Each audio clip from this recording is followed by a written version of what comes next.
కన్న కూతురు బారిపోయింది స్వార్థంతో, అల్లుడు బారిపోయాడు స్వార్థంతో, కానీ అమ్మమ్మ మాత్రం నేనున్నానని బాధ్యతగా ముందుకొచ్చింది. ఆవిడికి మనస్ఫూర్తిగా మరొక్కసారి అభినందనలు తెలియజేస్తున్నా. ఇది భారతదేశంలో విలువలకు మారు పేరని చెప్పి కూడా నేను మీకు తెలియజేస్తున్నా.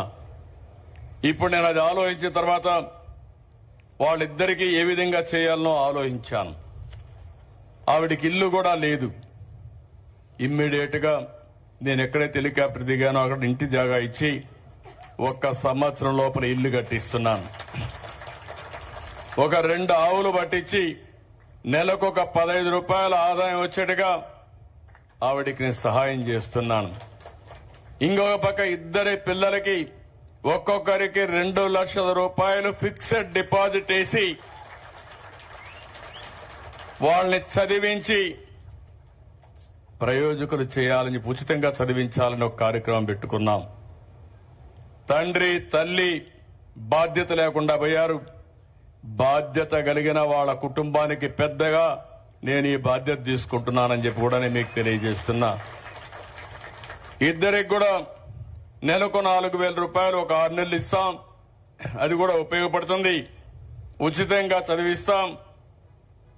వాళ్ళిద్దరిని ప్రయోజకులు చేసే బాధ్యత ఈ రాష్ట్ర ప్రభుత్వం తీసుకుంటామని చెప్పి కూడా నేను మీకు తెలియజేసుకుంటున్నాను. ఇలాంటివన్నీ చూసినప్పుడు మొదటి తారీఖు నేను ఎందుకు అందరినీ పొమ్మన్నానంటే మా ఎమ్మెల్యేలని, ఎంపీలని, ప్రజాప్రతినిధుల్ని, అధికార యంత్రాంగాన్ని, మా కలెక్టర్ని, జాయింట్ కలెక్టర్ని అందరినీ వెళ్ళమన్నాను. వెళితే వాస్తవాలు తెలుస్తాయి. ఏసీ రూంలో కూర్చుంటే మీ బాధలు, మీ కన్నీళ్లు తెలియవు. అందుకే ఈరోజు అందరూ కూడా ఇక్కడికి వస్తున్నారు. వచ్చినప్పుడు వాస్తవాలు తెలిస్తే తదనుగుణంగా పనిచేసే పరిస్థితి వస్తుంది. అందుకే నేను ఇంకొక మాట కూడా చెప్తున్నా. ఈరోజు నేను మా అధికార యంత్రాంగాన్ని, రాజకీయ నాయకుల్ని పూర్తిగా నమ్ముతున్నా. కానీ నేను వీళ్ళు కరెక్ట్ గా చేస్తున్నారా లేదా అని కూడా టెక్నాలజీలో చూసుకుంటున్నా. నేను పింఛన్ ఇమ్మన్నాను. పింఛన్ ఎక్కడిచ్చాడో 3వ కన్ను పెట్టి నేను ఎక్కడున్నా పర్యవేక్షిస్తున్నాను. అది టెక్నాలజీ. ఎవరైనా ఒక వ్యక్తి పింఛన్ ఇస్తే పింఛన్ ఏ సమయంలో ఇచ్చాడు, ఎక్కడిచ్చాడు, ఆ ఇంటి దగ్గర ఇచ్చాడా, లేకపోతే వీళ్ళింటికి రమ్మన్నాడా, లేకపోతే సెక్రటరియట్కి రమ్మన్నాడా అని మానిటర్ చేసే మెకానిజం పెట్టాను. దీనివల్ల ఎవ్వరు కూడా తప్పించుకోలేరు. ఈ రోజు మీరు చూస్తే 7 గంటలకు ప్రారంభించాం. 10-11 గంటలకు 10కే 80% పింఛన్లు డిస్ట్రిబ్యూట్ చేశారంటే మనస్ఫూర్తిగా అధికార యంత్రాంగాన్ని అభినందిస్తున్నా. పేదవాళ్లకు మీరు అండగా ఉండండి. మీకు తోడుగా నేను ఉంటానని అధికార యంత్రాంగానికి కూడా విజ్ఞప్తి చేస్తున్నా.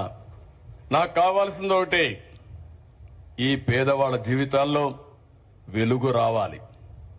మీరు ఆనందంగా ఉంటే చూడాలనే ఏకైక కోరిక తప్ప నాకు ఇంకొక కోరిక లేదు. మొన్న మీరందరినీ చూశాను. 5 ఏళ్ల పరిపాలన. మీరు ఈ విషయం కూడా గుర్తుపెట్టుకోవాలి. రాష్ట్రాన్ని విధ్వంసం చేశారు. ఓసారి మన చిత్తూరు జిల్లాలో అడవి పందులుంటాయి. అవి పొలం మీదకి వస్తాయి. తినిపోతే పర్వాలేదు, తిన్నంత తిని మొత్తం తొక్కేసిపోతాయి. అవునా కాదా? 5 ఏళ్లు ఇదే జరిగింది. నేను 4వసారి ముఖ్యమంత్రి. నాకే అర్థం కావడం లేదు ఇప్పుడు ఏం చేయాలో దిక్కుదోచని పరిస్థితి వచ్చింది. కానీ మీరు ఒక మంచి పని చేశారు. కష్టాల్లో ఉన్నప్పుడు విజ్ఞత ప్రదర్శించారు. ఆ విజ్ఞతే ఎన్డీఏతో పొత్తు పెట్టుకొని మేమందరం కలిసి పోటీ చేస్తే, నేను, జనసేన, బీజేపీ పోటీ చేస్తే 93% సీట్లు గెలిపించిన ఘనత ఆంధ్రప్రదేశ్కి దక్కింది. అది ఒక సంజీవనిగా పనిచేసింది. అంత మునుపు 2019లో మీరు అనుకున్నారు నేను అన్ని చేసి ఇంకా ఎక్కువ చేస్తారని. కానీ వచ్చిన తర్వాత అర్థమైంది. ఎప్పుడు కూడా మీరు ఒక విషయం గుర్తుపెట్టుకోవాలి.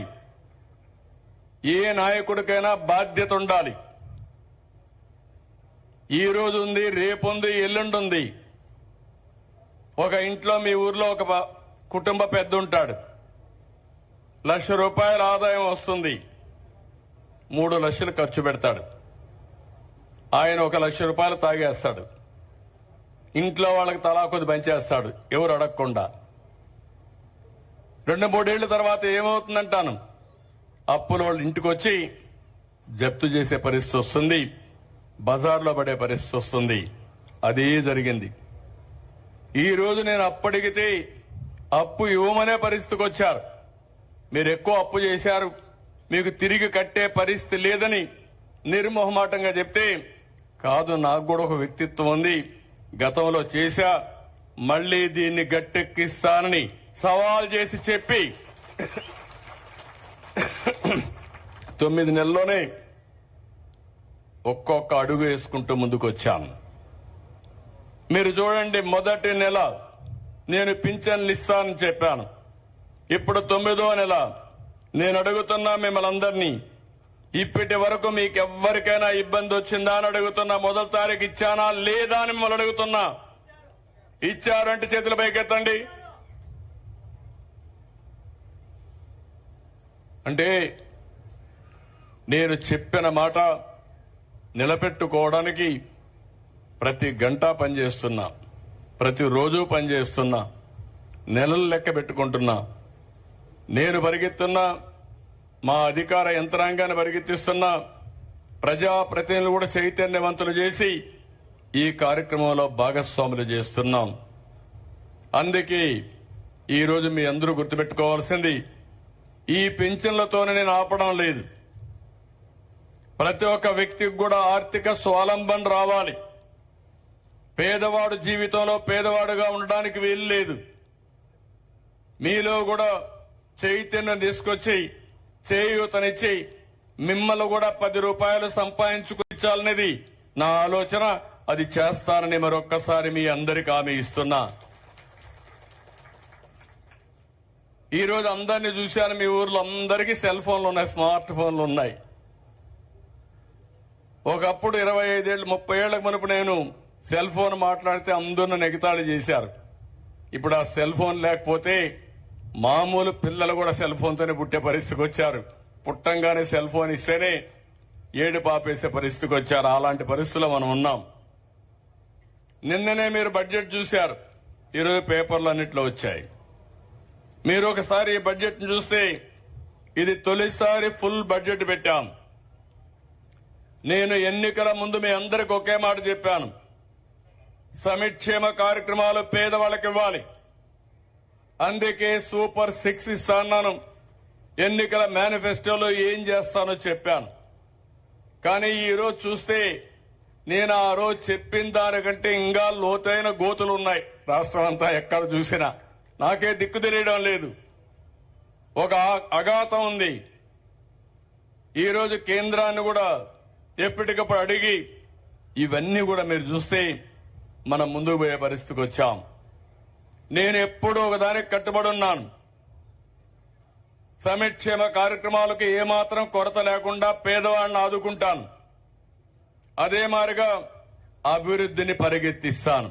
అభివృద్ధిని నిర్లక్ష్యం చేస్తే సంపద సృష్టించబడదు. సంపద లేకపోతే ఆదాయం రాదు. అప్పు చేసి సంక్షేమాన్ని ఇస్తే అది రాబోయే రోజుల్లో మనం సస్టైనబిలిటీ రాదు. అందుకని ఒక సుపరిపాలన ద్వారా ఈరోజు మీరు చూస్తున్నారు టెక్నాలజీ. మీరంతా ఏం ఆలోచిస్తారంటే టెక్నాలజీ పెట్టుకొని మీ వాళ్ళకి ఎవరికైనా మెసేజ్లు పంపించాలంటే పంపిస్తారు.